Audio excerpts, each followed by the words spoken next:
आज महसूल मंत्री यांच्याबरोबर अतिशय चांगली डिटेल्ड मीटिंग झाली.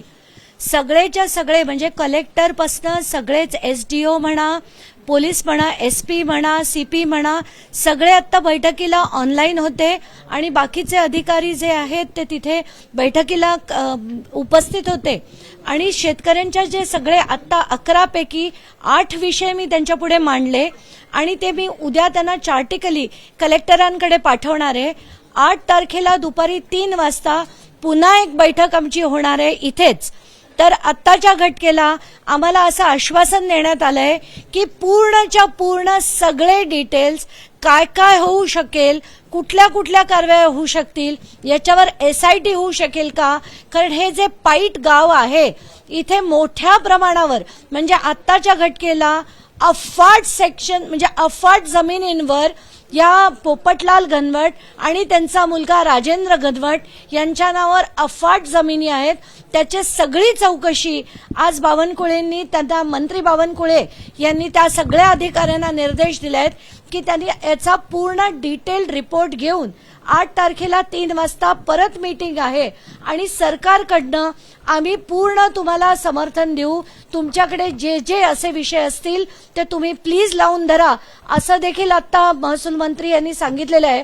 खूप बरं वाटलं आणि असं वाटतंय की आता शेतकऱ्यांना शेवटी न्याय मिळेल आणि आत्ताच्या घटकेला हे झालेलं जो मोठा आर्थिक फ्रॉड या सगळ्या शेतकऱ्यांवर झालाय त्याला कुठेतरी न्याय मिळेल आणि कायद्याच्या चौकटीत राहून हे कसं करता येईल की कुठेही कुठल्याही न्यायालयात याला चॅलेंज करता येणार नाही अशी कारवाईचं आश्वासन हे मला महसूल मंत्र्यांनी आता दिलेलं आहे.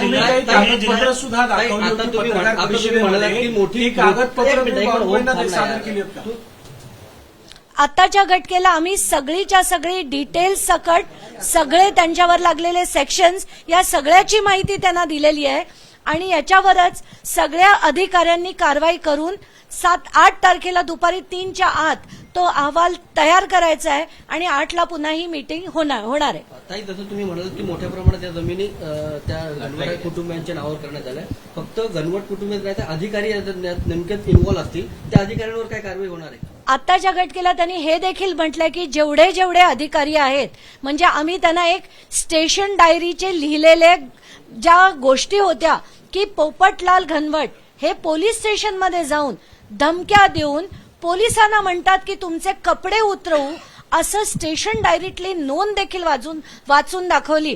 त्याच्यावर त्यांचं असं म्हणणं होतं की या सगळ्या गोष्टी अतिशय गंभीर आहेत आणि या सगळ्या कारवायाची तयारी करून ते 8 तारखेला या सगळ्या अधिकाऱ्यांना म्हणजे एसपींना, सीपींना सगळ्यांना त्यांनी निर्देश दिलेत की ही स्टेशन डायरी जी आता आम्ही वाचून दाखवली त्याच्यावरचे पण काय काय पॉसिबिलिटीज आहेत हे सगळं रेडी करून 8 तारखेला बोलायला सांगितलेलं आहे. जे मुद्दे मांडले होते म्हणजे एकंदरीतच मंत्री महोदयांनी पण हे मान्य केलंय का की एकंदरीतच या काहीतरी गोड बंगाल आहे किंवा गैरव्यवहार झाले? काहीतरी नाही, सगळा गौड बंगाल कसा आहे.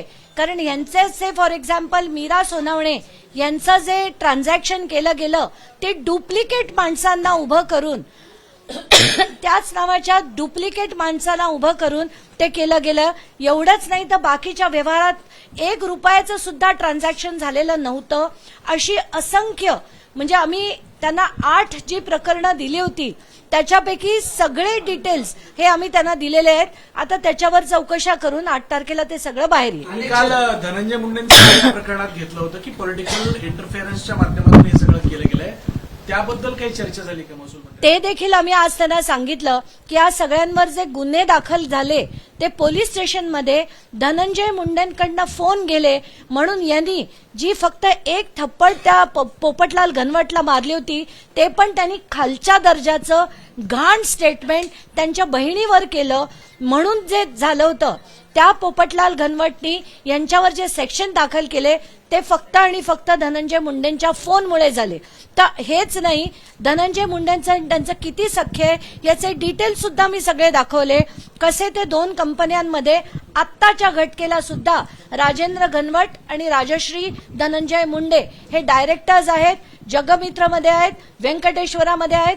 त्यांचे सगळे डिटेल्स अनेक गोष्टी आहेत पण ते मला सांगण्यासारख्या नाही आहेत कारण त्याचा माझ्याकडे पुरावा नाही आणि पुराव्याशिवाय मी कधी बोलत नाही. एसआयटीच्या संदर्भात तुम्ही आता म्हणाल की एसआयटीची सुद्धा चौकशी होईल.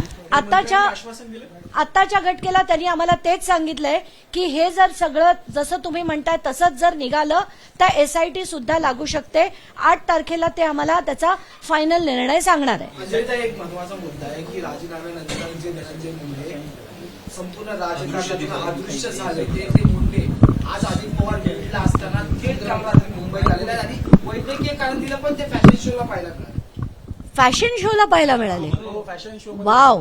नाही वैद्यकीय कारण देऊन ते बाहेर होते असं मी देखील आज सकाळपर्यंत ऐकलं होतं. त्यांचं ट्विट देखील बघितलं होतं. पण तो त्यांचा अंतर्गत पक्षाचा निर्णय आहे. त्यांना काय करायचंय, पक्षाने साईडलाईन केलंय, काय केलंय त्याच्यात मला पडायची बिलकुल इच्छा नाही. आमचा लढा जो आहे तो या लोकांसाठी आहे, सामान्य जनतेसाठी आहे आणि तो मी देत राहणार आहे. एसआयटी जर गठीत झाली तर दूध का दूध पाणी पाणी होईल असं वाटतं का तुम्हाला या प्रकरणात? प्रश्नच नाही. आणि ही एसआयटी मी वाटेल त्या काळासाठी चालू देणार नाहीये. तर ही लिमिटेड अमुकच टाइममध्ये संपणारी एसआयटी पाहिजे. त्याचा अहवाल मी स्वतः त्यांच्याकडनं घेऊन जाहीर करेन. कारण एसआयटीचे अहवाल अनेक वेळा जाहीर देखील होत नाही. तसंच नाही, आत्ताच्या घटकेला त्यांनी एसपीना सांगून या सगळ्या लोकांना प्रोटेक्शन ताबडतोब द्या असं देखील डायरेक्शन्स त्यांनी मंत्र्यांनी दिलेले आहेत. या प्रकरणाची जी व्याप्ती आहे म्हणजे धनंजय मुंडेंचा इंटरफेरन्स असेल असा तुमचा आरोप आहे. मुख्यमंत्र्यांकडे काही याबद्दल तुम्ही बोलणं केलं? आता मी करण्यापेक्षा ते मंत्री, महसूल मंत्रीच म्हणाले आजच्या आज मी मुख्यमंत्र्यांशी बोलतो, आजही बोलतो आणि 8 तारखेलाही बोलतो. तर याच्यानंतर मला वाटतं ते रात्री बोलतील आणि पुढची जी दिशा आहे ती ठरवतील. एबीपी माझा, उघडा डोळे बघा नीट.